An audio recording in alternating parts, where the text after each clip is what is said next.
mi impacto ha se está sido pegando. todo lo que les ha dado en clases, todo ha estado en las manos. Sí, pero era hasta clase. Ese es el problema. 300 casos. Pero 25 temas, doutora. Veinte, Poco sí. largo. Pero los casos clínicos eran fáciles, ¿no? O sea, no había todo. Sí, Sí, neumonía, fiebre reumática y glomerulonefritis, o sea, casos típicos. Sí. Bueno, empecemos nuevamente con la cadena de patologías que vamos a empezar para el final ya. Hablamos del estreptococo. ¿Por qué es importante considerar el estreptococo? Porque sabemos que es un agente que vive en el organismo, ¿verdad? Vive en la piel, vive en la orofaringe. Entonces hablamos de las diferentes cepas de estreptococos que van a condicionar a diferentes patologías. Entonces decimos que como el estreptococo vive en el organismo, va a afectar la piel cuando haya un número excesivo de agentes, cuando se produzca exceso de toxinas, van a producir una infección a nivel de piel. Lo mismo hablamos de la vía respiratoria, ¿no es cierto? Como vive, ¿dónde vive el estreptococo biógenes principalmente? En la piel. En la piel y en la garganta, en la faringe, ¿no es cierto? Entonces, cuando tengamos un exceso de bacterias a nivel de faringe, también vamos a estar relacionados con patologías de la vía respiratoria, ¿no es cierto? Entonces, si consideramos que el estreptococo es parte de la flora del organismo, tenemos que definir que hay unos que son más patógenos que otros. Y estamos hablando de que si bien los estreptococos se van a caracterizar por el grado de hemólisis que van a producir, entonces hablamos, aquellos que van a producir una hemólisis intensa, vamos a hablar del estreptococo beta hemolítico del grupo A. Y si estamos hablando de ese tipo de estreptococo, vamos a diferenciar tres tipos de serotipos: el A, el C y el G, que se los llama los estreptococos de lance-piel, que van a ser los responsables de producir afecciones de piel principalmente, ¿no es cierto?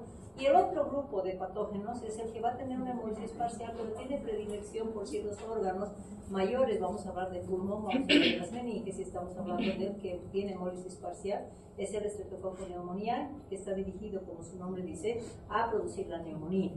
Y en algún momento se considera como complicación la migración de este agente infeccioso y va a tomar las meninges, ¿no es cierto? Nos hablamos de diferenciación de patologías.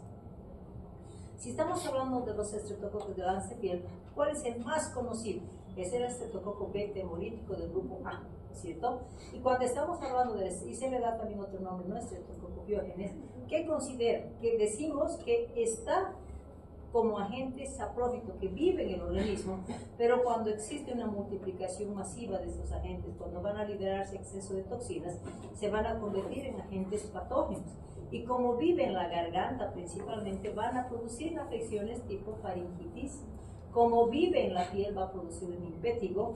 Como también puede producir infección del tejido celular subcutáneo por invasión de tejido, va a producir la celulitis y la fascitis necrotizante, que es cuando hay ya una lesión, va a tomar tejidos musculares, tendinosos, etc. Caso grave, ¿no es cierto?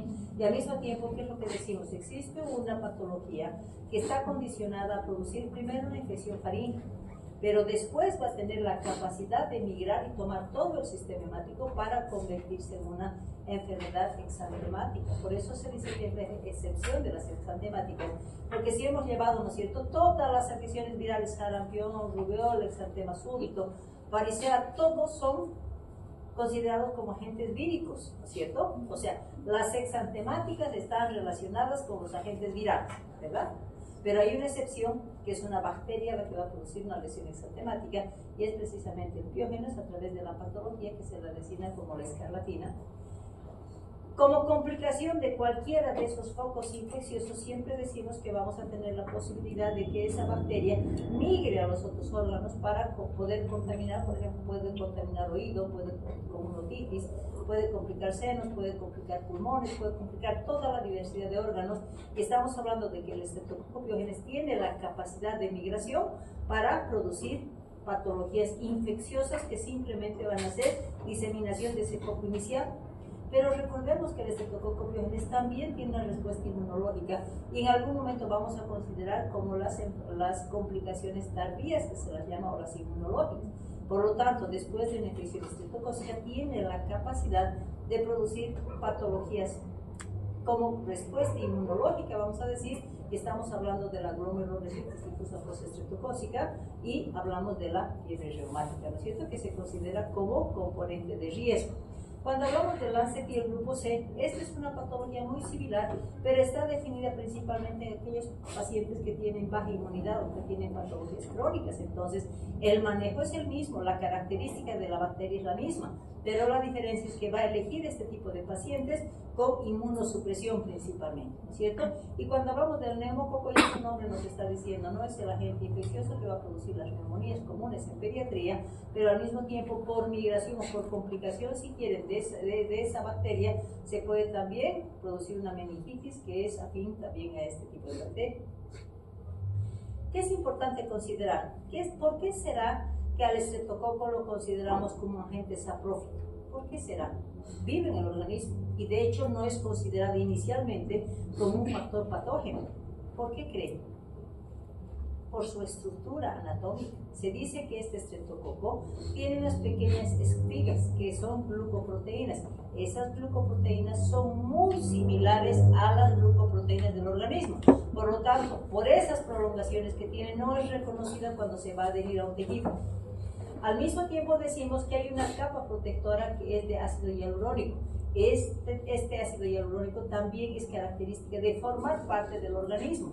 Por lo tanto, tanto las prolongaciones, vamos a decir las fibras, que tienen componente de adherencia, o las espigas que la llaman, van a condicionar la adherencia, es que este agente va a ser reconocido inicialmente como un agente saprófito, y cuando tengamos mayor condición de multiplicación y liberación de toxinas principalmente, recién vamos a considerar como agente patógeno. Entonces, por condiciones de las glucoproteínas y el ácido hialurónico son muy similares al organismo, es que no son reconocidos como agente patógeno y se adhieren fácilmente tanto a la piel como al sistema respiratorio, principalmente cuando estamos hablando de las vías altas, ¿no es cierto?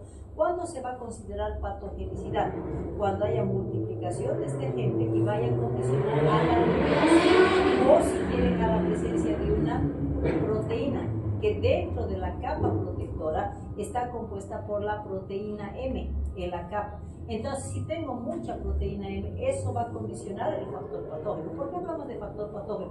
Porque es a través de esta proteína M que va a desarrollar las complicaciones tardías principalmente, y estamos hablando del marcador inmunológico que va a dejar a consecuencia de esa proteína M. Cuando consideramos la adherencia, hemos dicho, no, es factor patógeno porque porta la proteína M, y esta proteína M es el marcador inmunológico para que posteriormente, cuando hablemos de enfermedad, puede ser el indicador de captación para el diagnóstico correspondiente.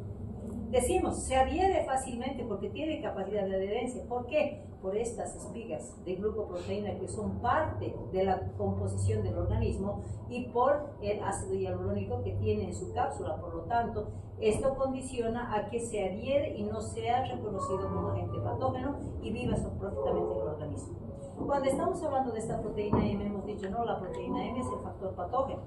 Y ese factor patógeno, si tenemos en exceso, va a tener la capacidad de una respuesta inmunológica, que va a ser la condición de la pesquisa y diagnóstico principalmente, para decirnos si ha estado el estreptococo y se nos está complicando con las principales complicaciones tardías, que son la glomerulonefritis y la fiebre reumática.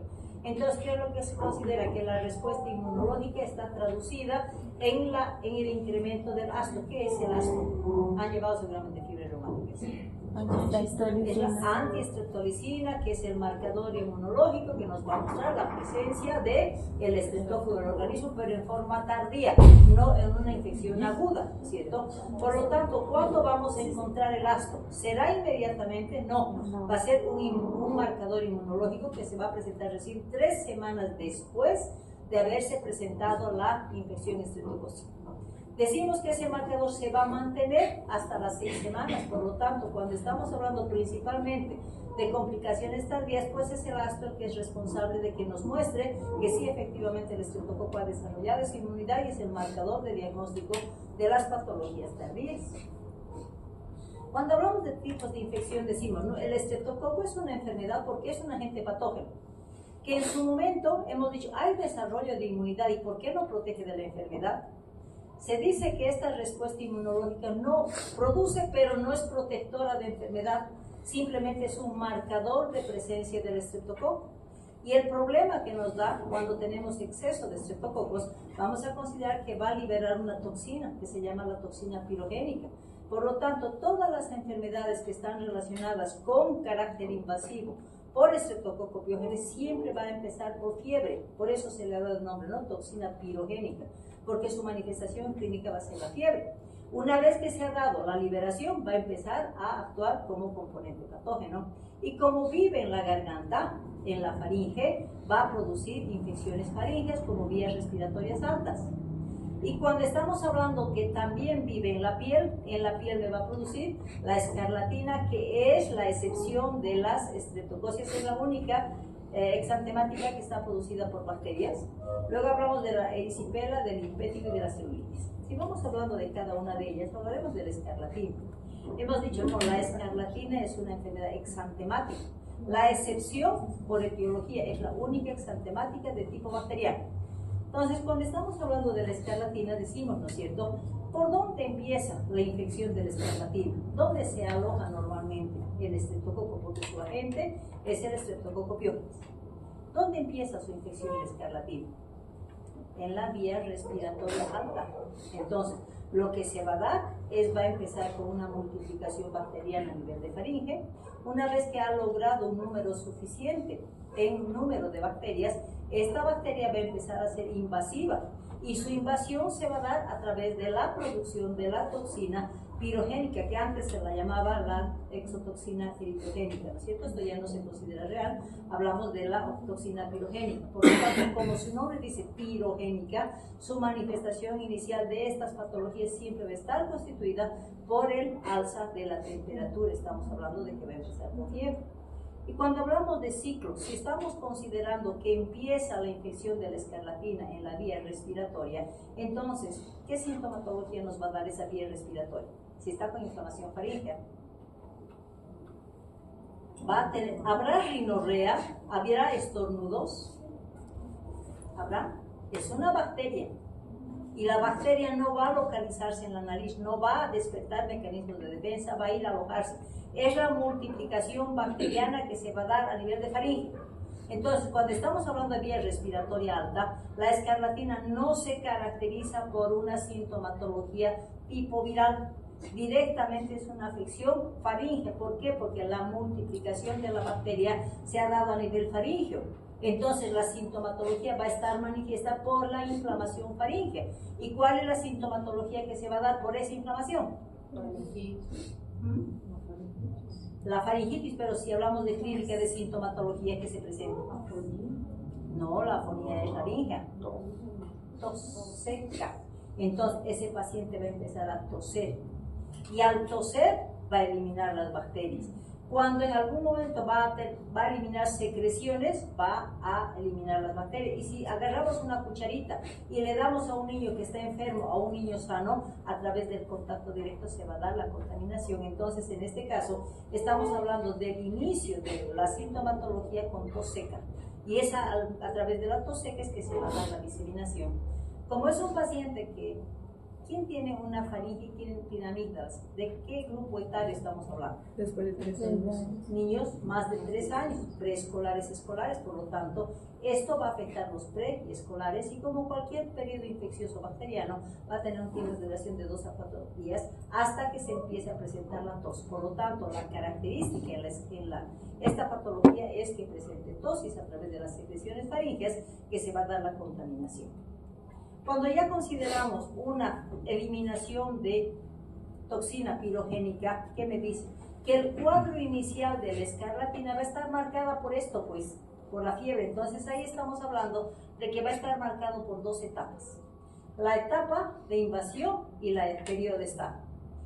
Invasión, ¿qué significa? Multiplicación e invasión a nivel de faringe. Hemos dicho, una vez que tiene un número suficiente bacteriano, va a empezar a eliminarse las toxinas pirogénicas. Y respuesta a esa invasión bacteriana va a mostrar picos elevados de 39-40 grados. Por lo tanto, el cuadro inicial de una escarlatina está marcado por los picos febriles altos, 39-40 grados. Pero esta fiebre está mostrando que invasión y afección inflamatoria a nivel de la faringe.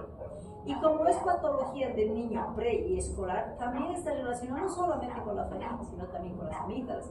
Entonces, al invadir la bacteria, al eliminar su toxina, también está afectando la faringe y las amígdalas, para posteriormente empezar su difusión para establecer ya la fase enantemática. Entonces, cuando estamos en ese periodo de invasión de fiebre, faringitis y fase enantemática, a estos tres periodos lo vamos a llamar periodo de invasión porque recién está invadiendo a la bacteria. Posteriormente, cuando ya se establece la bacteria, ¿qué se considera? Que se está dando una bacteremia. O sea, el marcador para diferenciar la etapa del periodo invasivo al periodo de estado va a ser la bacteremia, y al tomar la sangre, de hecho, va a empezar a manifestarse con la fase exantemática, y finalmente después de la fase exantemática, que va a durar más o menos 2 a 4 días, va a establecerse ya el marcador que significa daño de la piel, lo que se va a traducir con el periodo de descamación, que se va a llamar parte final del periodo de estado. Cuando consideramos dos periodos, hemos dicho etapa inicial, una invasión fiebre 39-40 grados. Recuerden siempre que todo niño que está con tos seca, ¿qué significa? Que está con inflamación faríngea. Por lo tanto, como estamos hablando de una inflamación e infección faríngea, este niño no solamente va a tener la fiebre elevada, sino va a tener una tos seca. Como está con un comportamiento faringoamigdalar, va a tener odinofagia. Es un compromiso importante porque estamos con fiebre demasiado elevada, entonces vamos a tener cefalea, vamos a tener mialgias, hay decaimiento y compromiso de esta. ¿Cuánto tiempo dura esa etapa faríngea? 2 días, 3 días, que si nosotros vamos a hacer un examen físico, fácilmente vamos a confundir con una faringoamigdalitis y estamos hablando de los primeros 2 a 3 días. Entonces, si lo vamos a captar ese paciente como una faringoamigdalitis común, vamos a hacer tratamiento con antibiótico. ¿Y qué es lo que vamos a lograr con ese tratamiento en el diagnóstico inicial? Cortar el ciclo y que no avance a la fase exantemática, ¿no es cierto? Entonces, si cortamos ciclo, pues el tratamiento va a estar resuelto. Pero si no detectamos a ese niño en esta etapa, va a considerarse que va a pasar a lo que se llama la fase enantemática. Cuando hablamos de fase enantemática, ahí me dan nuevamente los componentes de afección de la mucosa y hablamos de la afección faríngea. ¿Qué imagen les recuerda esto? Algunos autores relacionan con una exantemática que se llama. Primera pregunta de desarrollo de mi examen. Las manchas de Forsheimer, ¿no es cierto? Una característica. Otra característica con las mismas lesiones tipo petequias que toma úvula y paladar. ¿Qué otra lesión es? ¿Qué otro signo es? Signo de Nagayama, ¿no es cierto? Entonces, si se fija, mucha similitud. Pues el mismo tipo de lesión se caracteriza porque va a presentar en la escarlatina. Entonces, pero a esto lo vamos a llamar la fase enantemática. Si nos fijamos, las amígdalas están muy diferentes.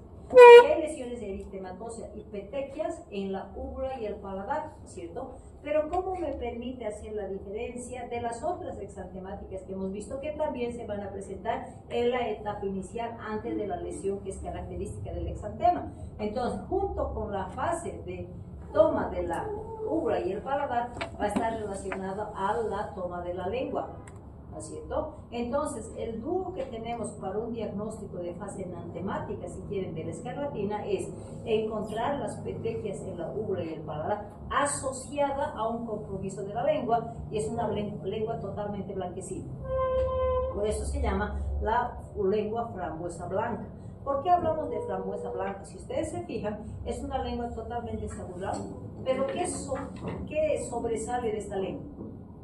Los puntitos eritematosos. ¿Qué son estos? Son las hipertrofias papilares. Y al mismo tiempo el borde va a ser rojito, ¿no es cierto? Entonces, por esa característica de estar cubierta de saburra, pero hay hipertrofia que parece las semillitas de la frambuesa y un borde eritematoso, se le da el nombre característico de la lengua frambuesa blanca. Entonces, si estamos hablando de la fase enantemática, vamos a encontrar dos hallazgos. Las petequias que van a tomar la úvula y el paladar, asociado obligadamente a la lengua frambuesa blanca. Y como es proceso infeccioso, de hecho también va a mostrar el mecanismo de defensa. ¿Cuál es el mecanismo de defensa? Si estamos hablando de la vía respiratoria alta. las adenopatías submaxilares, ¿no es cierto? Entonces hablamos ya de la etapa enantemática del escarlatina. Si no nos hemos captado de ese paciente o hemos dejado que progrese esa lesión, va a empezar la fase exantemática. Y la fase exantemática tiene ciertas características. A esta enfermedad se la llama la enfermedad de los signos clásicos, ¿no es cierto? O de los signos característicos. Así como hemos dicho que la fase enantemática va a primar las petequias más la lengua frambuesa blanca, que es fase enantemática. Cuando hablamos de la fase exantemática decimos que la progresión de la lesión exantemática está marcada ¿por qué? Porque la bacteria se difundió en sangre. Hablamos de la etapa de la bacteremia. Y la bacteremia nos va a dar la fase exantemática. Va a tener una progresión cefalocaudal, que significa va a tomar la carita, ¿no es cierto? Y cuando estamos hablando del tipo de lesiones, van a ser lesiones micropapulares, ¿sí?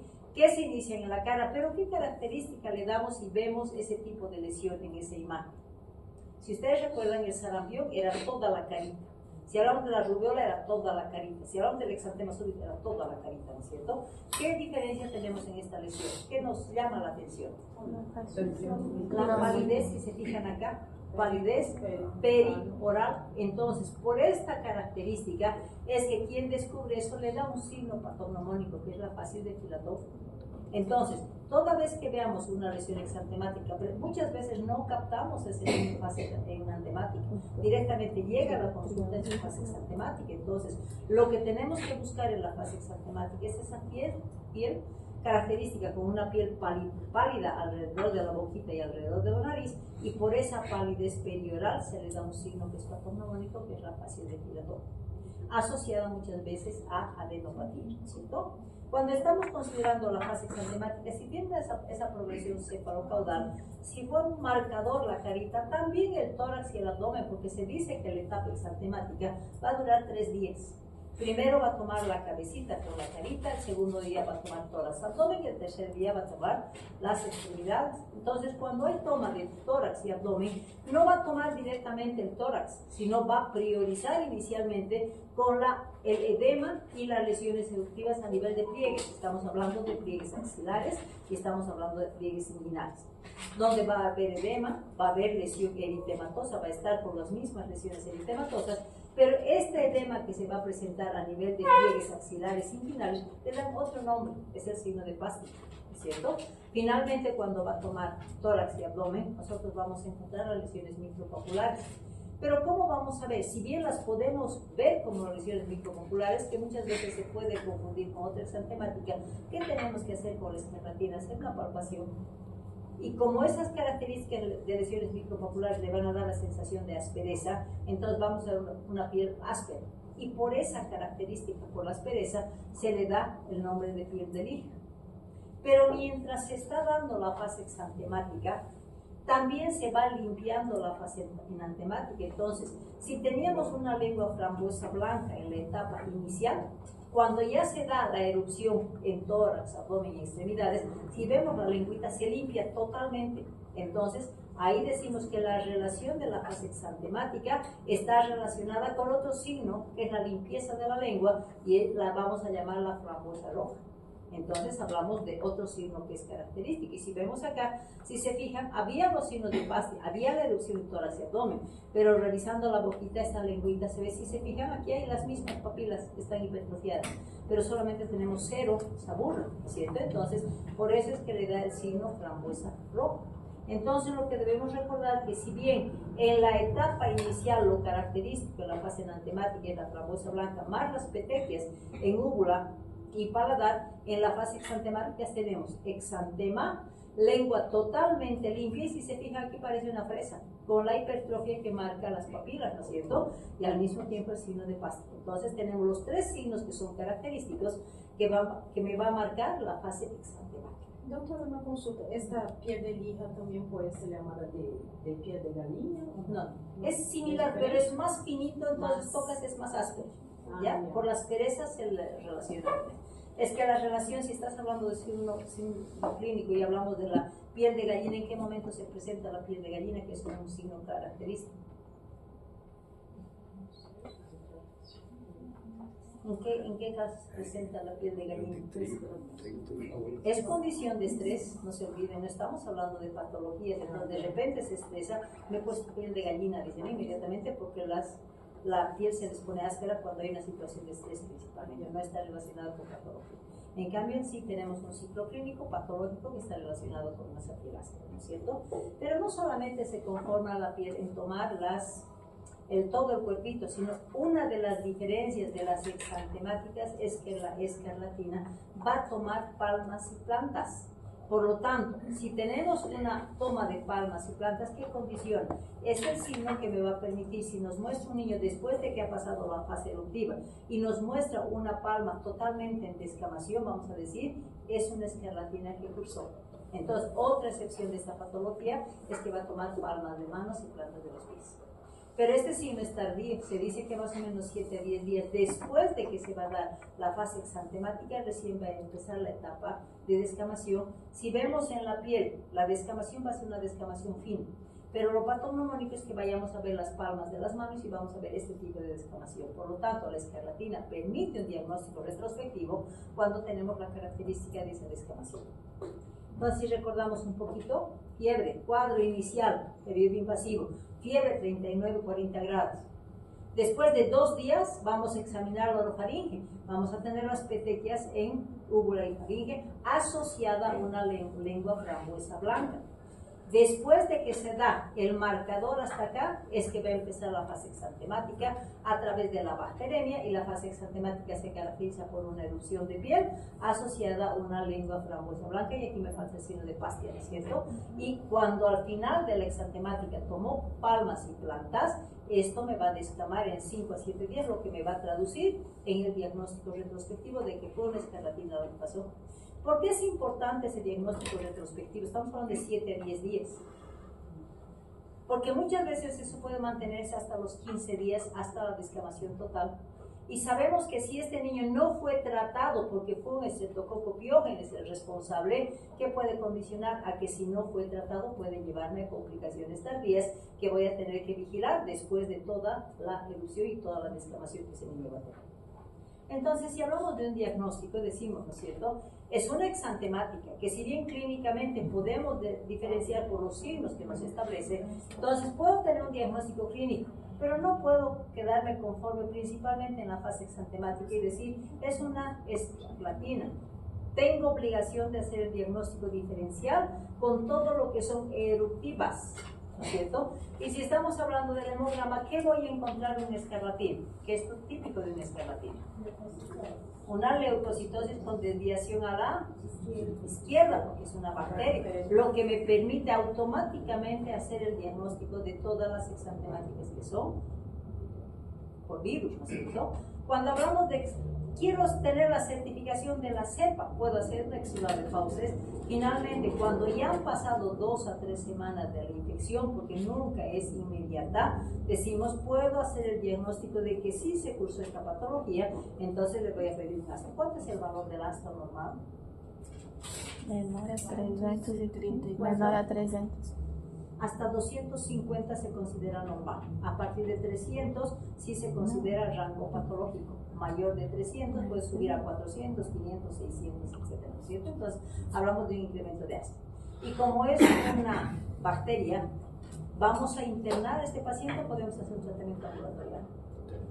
Es ambulatorio, no tiene mayores complicaciones, ¿no es cierto? Entonces podemos manejar con patología o con antibióticos comunes, como la moxacilina, vamos a dar 50 miligramos kilopeso, y si tuviera un antecedente de alergia, por ejemplo, eritromicina 50 miligramos kilopeso. Recordemos siempre que tenemos que hacer el diagnóstico diferencial. El sarampión producido por el virus del sarampión. La rubiola es producida por ¿quién? Por el rubivirus. Y el eritema infeccioso o quinta enfermedad es producida por ¿quién? Parvovirus, ¿cierto? Entonces hablamos todo de etiología viral. Bueno, recordemos que esta es la carita del niño con sarampión, ¿no es cierto? Lesiones eritematosas maculopapular confluentes, ¿cierto? Cuando hablamos de la rubiola, muy parecida, ¿no es cierto?, a la escarlatina, pero la diferencia es que tengo adenopatías a nivel cervical o donde vaya a erupcionar, Y la quinta enfermedad, que si bien tenemos la misma característica, también se la llama la cachetada a la mejilla, ¿no es cierto? Porque parece así la cacheteadita rojita, entonces el parvovirus, ¿no? Es el responsable. Bueno, ¿qué riesgo tiene la escarlatina? Si no se trata con antibióticos, tengamos la seguridad de que ese paciente se me va a complicar.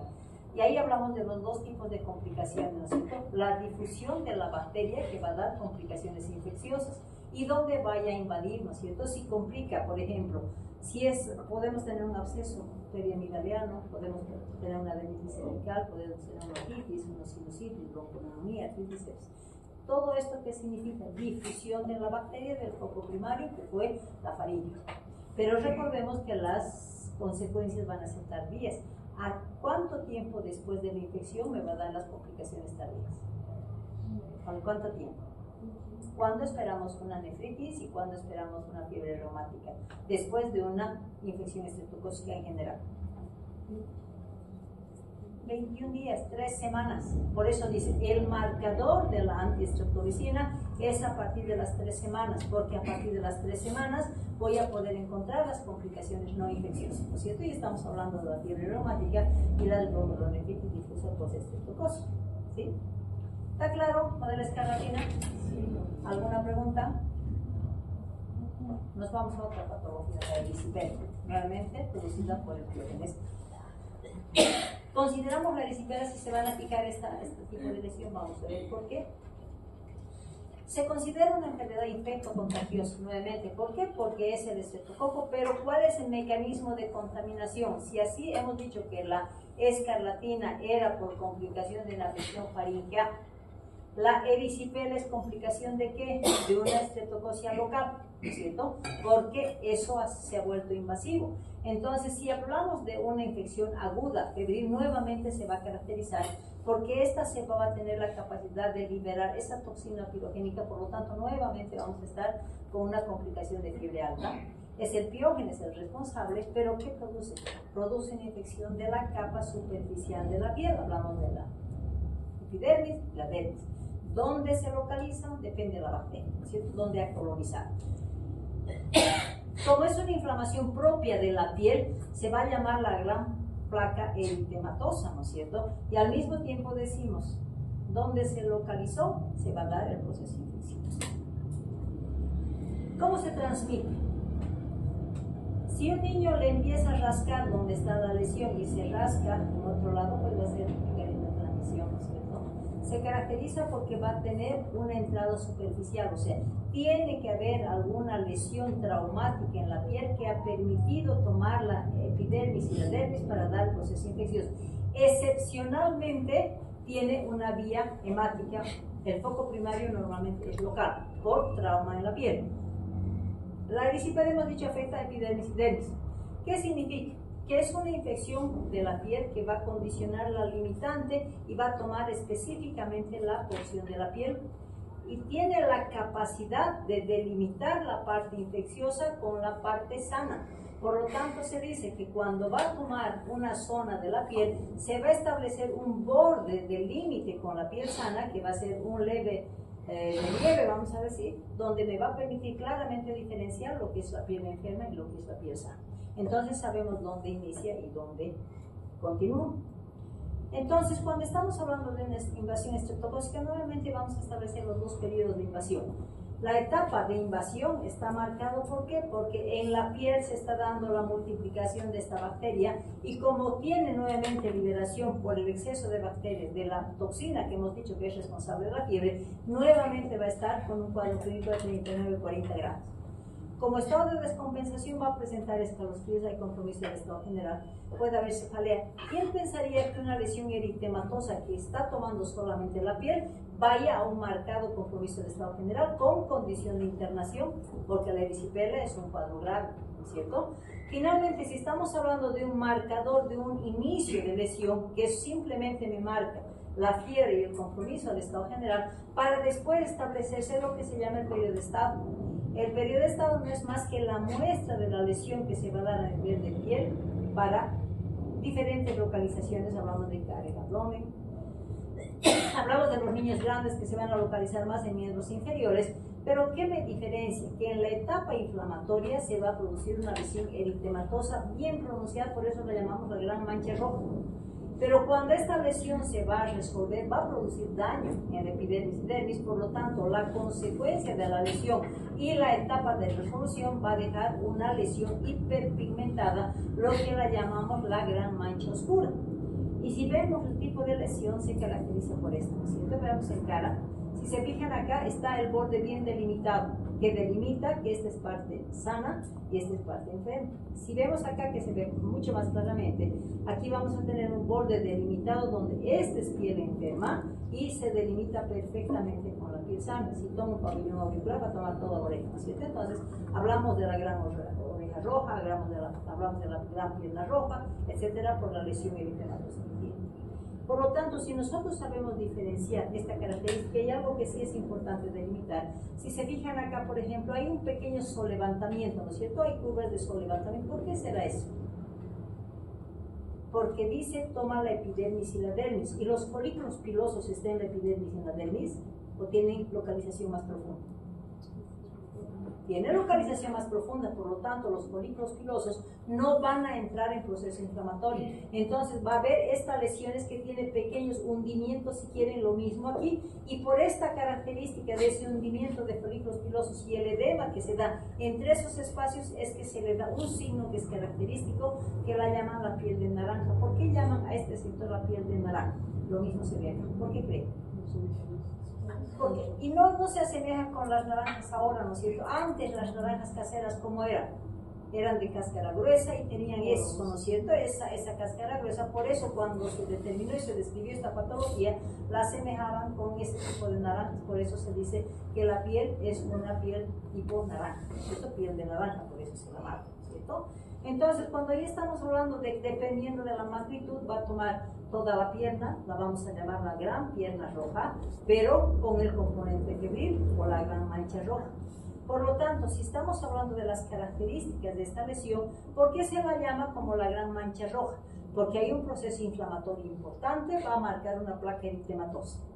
Como toma la capa superficial de la piel, si nosotros hacemos una palpación superficial, el niño va a empezar a llorar porque toma las terminaciones nerviosas, por eso decimos que es muy dolorosa, por el proceso inflamatorio es caliente y de hecho hemos dicho, ¿no?, que tiene un rodete que delimita la piel sana de la piel enferma, entonces va a marcar su rodete. Por lo tanto, ¿qué es lo que decimos? Tiene la puerta de entrada, ¿por dónde? Por donde el niño se rascó, por donde el niño marcó su lesión, porque esta patología tiene una puerta de entrada por trauma y ruptura de la barrera natural que es la piel. Y ahí va a depender del grado de infección y el grado de multiplicación bacteriana, que va a producir muchas veces destrucción de tejidos, que en esa lesión inicial, que puede ser puerta de ingreso de la bacteria, puede dejar zonas necróticas. Y como es proceso infeccioso, de hecho va a estar asociada a una adenopatía satélite, ¿no es cierto? Entonces asociamos con la adenopatía. Cuando hablamos de laboratorio, ¿qué vamos a pedir? Es característica, ¿no es cierto? Entonces ahí vamos a pedir un hemograma donde me va a dar leucocitosis importantes, 15, 16 glóbulos blancos, vamos a tener una marcada desviación a la izquierda, pero ¿qué otra cosa vamos a encontrar en ese hemograma? Una eritrosedimentación muy elevada. ¿Cuánto es el valor normal de la primera hora y la segunda hora de la eritrosedimentación? ¿Cuántos son valores normales? La primera hora, ¿cuánto va? Tenemos el valor de 20 y la segunda hora 40. Entonces, si estamos hablando de un BES elevado, vamos a dar desde 60, 80, desde la primera hora, llegando hasta 90 y 100 en la segunda hora. Entonces, tenemos un BES elevado. Y de hecho yo tengo que demostrar que principalmente cuando hay una zona necrótica no haya condición de gangrena, ¿no es cierto? Por lo tanto tengo obligación de pedir un cultivo para hacer el diagnóstico etiológico y posteriormente validar el antibiótico que estoy utilizando. Es importante hacer el diagnóstico diferencial con algo que me va a producir también lesiones eritematosas. Estamos hablando de la celulitis, ¿no es cierto? Entonces la erisipela toma lesión placa eritematosa, dolorosa, con reborde que me delimita zona enferma, zona sana. Aquí estamos hablando de una erisipela mucho más marcada, no, estamos hablando de un edema generalizado facial. Por lo tanto, la diferencia de la erisipela es que es bien delimitada la lesión y el tipo de lesión. A diferencia de la celulitis, ¿qué es lo que toma la celulitis? ¿Qué tipo de tejido? toma el tejido celular subcutáneo, ¿cierto? Por lo tanto, si estamos hablando del tejido celular subcutáneo, va a haber una difusión rápida. Por lo tanto, va a estar asociada al edema y a los procesos inflamatorios sin delimitación exacta, y aquí hablamos de una celulitis. Estamos hablando de una celulitis que no tengo delimitación exacta, y aquí tengo una erisipela que tiene delimitación exacta, ¿no es cierto? Y la trombofibritis, que no es característica de los niños. Por lo tanto, ¿qué hacemos con un niño con erisipela? La erisipela se interna por el compromiso marcado del estado general que se determina. Vamos a dar reposo. Dependiendo dónde se localiza, vamos a hacer qué. Vamos a marcar una posición de drenaje. ¿Por qué marcamos los cuidados locales? Porque hemos dicho que la zona de ingreso va a conducir a una lesión de necrosis. Y la necrosis me puede complicar con una gangrena. Por lo tanto, es importante hacer una limpieza de cuidados locales y asociación de antibiótico local. Y si hablamos de tratamiento sistémico, ¿qué voy a utilizar? Es un piógenes. Penicilina sódica a dosis de 100 a 150.000 unidades internacionales. Vamos a dar cada 6 horas. Tiempo de administración vía endovenosa son de 10 hasta los 14 días hasta la resolución. ¿Por qué? Porque si yo no voy a cuidar esa zona de contaminación de puerta de ingreso, me va a decir, va a necrosar y después va a producir una gangrena. Y si no cuido eso, me puede llegar un shock séptico. Entonces, la erisipela es una patología que fácilmente se me puede complicar. Cuando hablamos de recidiva local, entonces muchas veces se dice, no, hay que erradicar el proceso infeccioso local para después hacer un tratamiento sistémico. Cuando hablamos de complicaciones, nuevamente estamos hablando de complicaciones precoces, que es difusión de la bacteria a los diferentes órganos. Pero si estamos hablando de complicaciones tardías, nuevamente aquí por ser un piógenes, entra dentro de ¿qué complicaciones? De la nefritis postestreptocócica o la fiebre reumática. Cuando hablamos de la celulitis, ¿qué me dice? ¿Qué es la celulitis? ¿Cómo la definimos la celulitis? Como un proceso infeccioso que afecta el tejido celular subcutáneo, ¿no es cierto? Entonces, si hablamos de la celulitis y el compromiso del tejido celular subcutáneo, ¿qué riesgo tenemos con esta patología? No hay límite en el tejido celular subcutáneo, por lo tanto van a ser patologías de muy fácil difusión. Decimos que el responsable de primera línea va a ser un piógenes, pero en algún momento se puede dar la sobreinfección por un estafilococo como primera línea, y después como sobreinfección vamos a tener un estreptococo beta hemolítico del grupo A. Por la característica del tejido celular subcutáneo va a ser de fácil difusión, pero en esta lesión no vamos a determinar cuál es la parte exacta de la enfermedad. Además, en 1, 2 y si empezó con una porción afectada rápidamente por ese mismo compromiso que tiene el tejido celular subcutáneo, va a tener fácil difusión, entonces va a tomar toda la piernita, pero no se determina el límite de la infección y va a ser de un carácter progresivo. Se va a localizar donde se haya contaminado, pero siempre recordemos que el contagio local es excepcional, a diferencia que la vía hemática es la más frecuente. ¿Por qué? Porque en la celulitis no tenemos generalmente puerta de ingreso, y esa es la diferencia en la erisipela. La erisipela, el niño es el causante de haberse rascado, haberse herido, haberse hecho algo en la piel para permitir el ingreso de piógenes. Aquí no. Generalmente es otro foco infeccioso que ha considerado como foco primario para difundirse y posteriormente dar una contaminación por vía hemática. Si nos imaginamos, aquí tengo una celulitis, ¿no es cierto? Aquí tengo otra celulitis, aquí tengo celulitis y aquí tengo celulitis, ¿no es cierto? Y eso se ve por la difusión que se va a dar. Ambos se van a presentar con presencia de flocos inflamatorios, simplemente es signos inflamatorios. Por lo tanto, si es un estafilococo aureus, ¿será que da una fiebre 39,40 grados? Sí, es un estafilococo aureus, fiebre elevada. Compromiso del estado general. Al mismo tiempo, hay signos inflamatorios, pero el dolor será localizado a la palpación profunda como en la erisipela, o será dolor al movimiento de la extremidad o a la presión de la extremidad. Esa la presión no es un dolor a la palpación superficial, sino es dolor en toda la zona afectada y no tiene punto de fluctuación. ¿Por qué? Porque la contaminación de la celulitis es vía hemática, no es vía local, a diferencia de la erisipela que es local y no es vía hemática. Entonces, si estamos hablando de una lesión, decimos, la clínica va a ser sugestiva. Tengo obligación, porque ambas van a ser lesiones parecidas, vamos a decir, de hacer el diagnóstico diferencial entre una celulitis y un erisipela. ¿Será que el hemograma va a ser un medio de diferenciación entre una celulitis y una erisipela? ¿Se va a diferenciar una celulitis y una erisipela por el hemograma? No, ambas son bacterias. Por lo tanto, no va a haber diferencia en el hemograma, simplemente me va a mostrar un hemograma con leucocitosis de expresión a la izquierda, ¿no es cierto? Nuevamente, si estamos hablando de tratamiento, tengo dos posibilidades. Primera línea es el Staphylococcus aureus, segunda línea es el Piógenes. Por lo tanto, ¿qué tratamiento debo darle? ¿Dirigido a qué tipo de agente? ¿Al Piógenes o al Staph? Entonces, ¿cuál será el medicamento? Hablamos de los antibióticos beta-lactamasa resistentes. Pero ¿y si tuviera un Piógenes y no fuera un estafilococo, me sirve la dicloxa, oxocloxa? ¿Cuál es el espectro de la oxa, cloxa, dicloxa? Todos son beta-lactamasa resistentes. ¿Cuál es el espectro? ¿Será que me sirve? Porque hemos dicho, ¿no? Dos probabilidades, que sea un estafilococo, que es la mayor frecuencia, pero también puede ser un Piógenes, que puede desarrollar una celulitis. Entonces, si estoy dirigiendo el antibiótico a un beta-lactamasa resistente como el estafilococo, ¿será que me va a servir para el Piógenes? ¿Qué dice? A ver. ¿Cuál es el espectro de los beta-lactamasa resistentes? No cubren todos los positivos más el beta-lactamasa resistente. ¿No es ese el espectro? ¿Sí? ¿No es cierto? Por lo tanto, mismo teniendo un Piógenes, un estafilococo, la dicloxa, oxicloxa, van a cubrir tanto al Piógenes como al estafilococo. Dosis de la dicloxacilina, 50 miligramos kilo peso, de la oxacilina y cloxacilina, 100 miligramos kilo peso, ¿cierto? Este tratamiento, celulitis, es nuevamente condición de internación.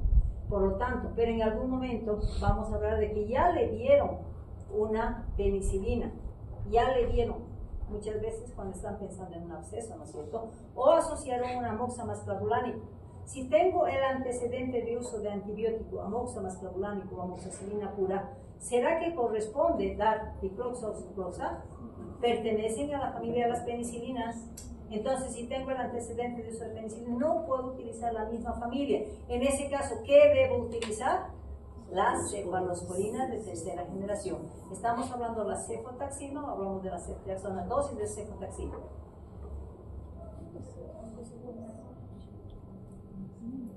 Antibióticos han llevado 100 miligramos kilo peso. Ceftriaxona, 50, 100 miligramos kilo peso. ¿No es cierto? Entonces hablamos de la cefalosporina. ¿Okay? Si vemos la celulitis, ¿ustedes creen que porque solamente tengo un edema periorbitario es indicación de internación? Todas las celulitis son indicación de internación, mismo teniendo una celulitis periorbitaria. Aquí se ve claramente cómo se ha difundido abdomen, todo lo que es genitales y extremidades. Aquí tengo toda la piernita con celulitis y aquí está el inicio y cuello de un foco infeccioso de celulitis. Entonces la celulitis es de fácil difusión y es un cuadro complicado porque es un estafilococo aureus, por lo tanto las celulitis siempre van a ser condición de internación. Cuando hablamos del impétigo, ¿cuántas veces ustedes han visto niños en la calle que tienen granitos en la cara? ¿Cuántas veces ustedes han debido ver a aquella niña que le han puesto su aretito y se le ha infectado su orejita? ¿Han visto alguna vez o no han visto? ¿Sí? ¿Y qué tipo de lesión se produce cuando se infecta la orejita, cuando tenemos aquí en el mentón granitos? Son costras, ¿cierto? Entonces, estamos hablando de dos posibilidades que son infecciones primarias que es contaminación local.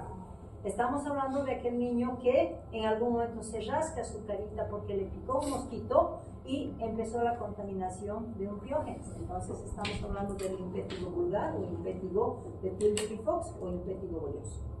Cuando hablamos del impétigo vulgar, es una infección primaria, vamos a decir, que es muy común, principalmente de los niñitos que tienen poca higiene, aquellos niños que hace mucha calor se rascan y empiezan a tener granitos, lo que la mamá llama sarna, ¿no es cierto? En la población popular dice, le ha dado sarna, ¿no es cierto?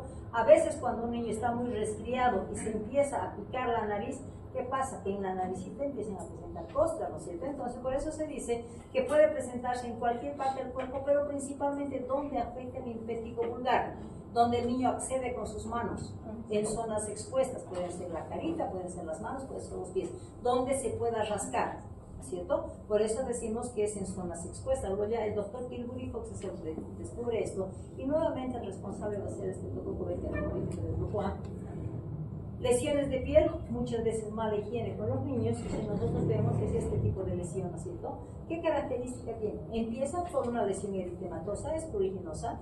El niño se va a rascar, va a dejar una solución de continuidad, y esa solución de continuidad va a condicionar que el estreptococo invada la piel y empieza a producir una secreción amarillenta. Entonces, lo característico del impétigo bolloso son estas costritas amarillentas, porque son amarillas y se parecen a la miel, lo llaman las lesiones tipo costras milicéricas, y vemos aquí lo mismo y lo que vemos aquí.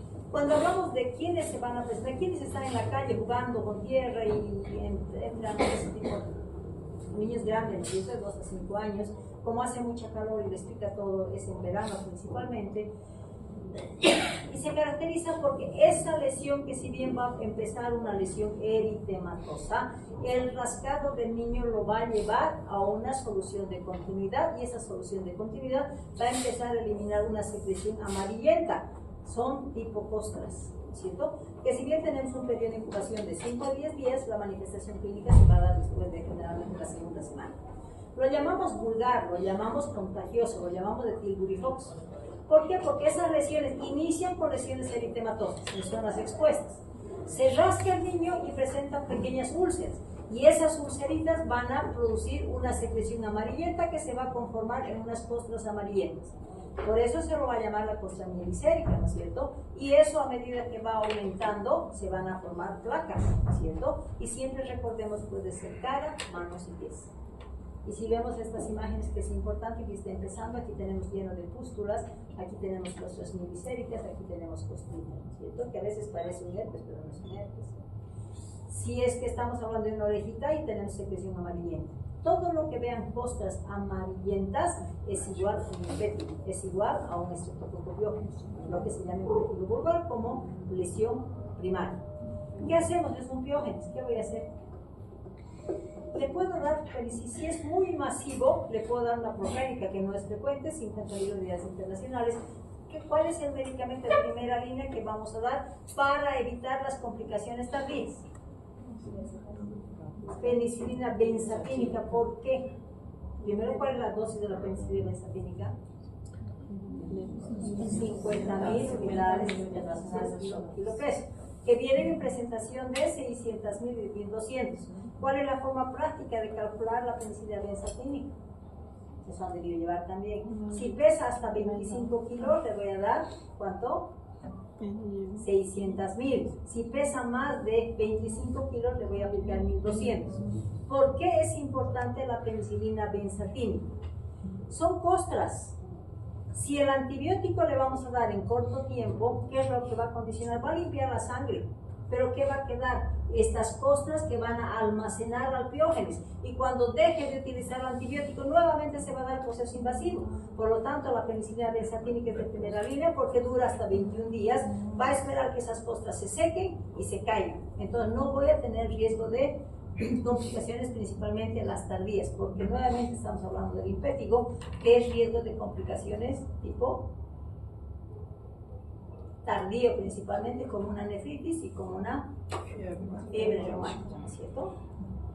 Cuando hablamos del bolloso, el bolloso me dice, son bollas, son ampollas, ¿cierto? ¿Quién es el agente que produce esas ampollas? ¿Es el biógenes? No, es el estafilococo aureus. Nuevamente contaminación. ¿Y dónde se da principalmente esa contaminación? Principalmente, no se olviden que el estafilococo aureus es un agente hospitalario. Entonces, cuando a un niño lo está manejando, es un neonatito que está internado y la enfermera no se desinfectó la mano y tuvo el riesgo de contaminar la piel de ese bebé, entonces ahí se va a producir el impétigo bolloso. Entonces, es contaminación hospitalaria, y donde vamos a contaminar principalmente va a ser lesiones cubiertas, tórax, abdomen, región glútea, ¿no es cierto? Se dice que se van a formar ampollas, pero las ampollas van a ser inicialmente un líquido transparente, ¿no es cierto? Pero después se van a enturbiar, zonas cubiertas y fácil difusión. Por lo tanto, quien ve el impétigo bolloso no se olvida, ¿no es cierto? Fíjense estas ampollitas. que son patognomónicas y estamos hablando de zonas cubiertas, ¿no es cierto? Entonces hablamos de un diagnóstico inicialmente clínico. Si en algún momento dudo, voy a hacer cultivo de la lesión, pero tengo que hacer diagnóstico diferencial con todas las lesiones que van a producir ampollas. El herpes simple son vesículas pequeñas, ¿no es cierto? Es fácil de diferenciar. Cuando hablamos del eczema agudo bolioso es muy importante, pero esta es una característica similar, pero de agente, otro tipo de agente bacteriano. Cuando hablamos de picaduras tipo arañitas van a ser pequeñas vesículas, tampoco es importante el diagnóstico diferencial. Por lo tanto, ¿quién ve qué tiene que hacer? ¿Vamos a dejar que las ampollas se mantengan intactas o necesitamos debridar? Necesitamos debridar porque ese líquido está con alto contenido bacteriano.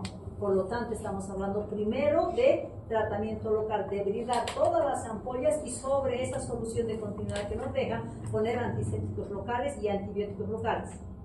Pero ese agente puede estar en sangre y no solamente puede estar localmente, entonces tengo que asociar con un antibiótico sistémico y nuevamente como es un estafilococo, ¿qué vamos a hacer? Dar antibiótico beta-lactamasa resistente. Hablamos de diproxa, oxaproxa. No es condición de internación porque es una infección primaria. Entonces, solamente tratamiento local y vía oral podemos dar diproxa, oxitoxacilina durante 7 a 10 días. Porque es un tratamiento de cuadro ambulatorial, no es internación.